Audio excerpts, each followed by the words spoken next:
ini sebagai screening awal untuk melihat apakah proyek ini layak dilanjutkan ke tahap studi yang lebih rinci, sekaligus mengidentifikasi sumber risiko utama sejak awal. Modal finansial dibangun dengan basis FCFF dengan umur proyek 20 tahun dan fixed discount rate 10%.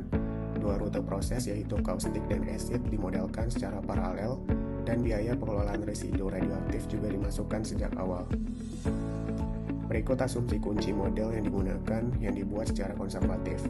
Hasil pemodelan finansial menunjukkan bahwa kedua rute proses pengolahan kimia belum layak secara finansial.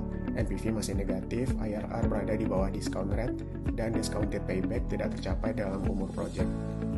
Analisis sensitivitas dilakukan terhadap 10 variabel utama yang mewakili risiko pasar, skala, biaya, teknis, dan finansial. Harga basket MREO adalah faktor yang paling berpengaruh terhadap NPV, diikuti oleh capex pabrik kimia dan throughput monasid. Ini menegaskan bahwa kelayakan proyek lebih ditentukan oleh skala dan pasar, bukan hanya oleh recovery teknis. Untuk mencapai NPV 0, proyek membutuhkan harga dan throughput monasid yang lebih tinggi atau capex yang jauh lebih rendah. Simulasi Monte Carlo dilakukan menggunakan distribusi triangular dan log normal. Probabilitas proyek menghasilkan NPV positif hanya sekitar 28 hingga 29%. Distribusi NPV cenderung negatif dengan downside risk yang lebih dominan dan perbedaan risiko antara rute acid dan kaustik yang tidak signifikan.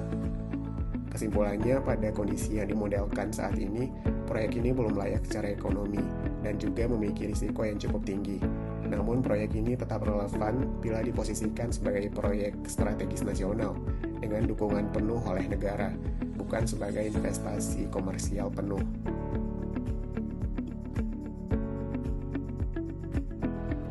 Menurut saya, penelitian yang telah dilakukan oleh Pak Yuda dan tim ini menarik karena mengkombinasikan pendekatan teknoekonomi dengan analisis risiko berbasis Monte Carlo, sehingga membantu pengambilan keputusan awal dan bermanfaat bagi pengembangan kebijakan dan investasi hilirisasi logam tanah jarang di Indonesia. Terima kasih kami ucapkan kepada Dikti Saintek yang sudah memberi kesempatan kepada kami untuk mengikuti penelitian logam tanah jarang. Bersama ini Riset, kita berdampak untuk Indonesia yang lebih baik.